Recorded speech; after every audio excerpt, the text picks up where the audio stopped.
રેખા માલકાની અને જોઈએ આજના સમાચાર।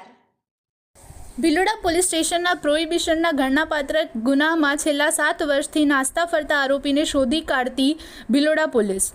ડીબીવાડા police inspector, Bhiloda police station તથા ભિલોડા પોલીસ સ્ટેશન સ્ટાફના કર્મચારીઓ પ્રોહિબિશનના ગુનાઓના નાસ્તા ફરતા આરોપીઓને જરૂરી બાતમી મેળવી અસરકારક કાર્યવાહી કરવા માટે સૂચનાઓ આપેલ હતી, જે અન્વયે ભિલોડા પોલીસ સ્ટાફના કર્મચારીઓ ભિલોડા પોલીસ સ્ટેશનના ભાણમેર ગામે પ્રોહી અંગે વોચ તપાસમાં હતા। તે દરમિયાન મળેલ ખાનગી બાતમી હકીકત આધારે ચંદુભાઈ ધુળાભાઈ પાંડોર રહે રાજસ્થાન ભાણમેર ગ્રામ પંચાયત આગળ ઉભેલ છે તેવી બાતમી મળતા પોલીસ સ્ટાફના માણસો બાતમીવાળી જગ્યાએ જઈ આરોપીને કોર્ડન કરી પકડી પાડી ભિલોડા પોલીસ સ્ટેશનમાં લાવી તેની વિરુદ્ધ કાયદેસરની કાર્યવાહી કરવામાં આવેલ છે।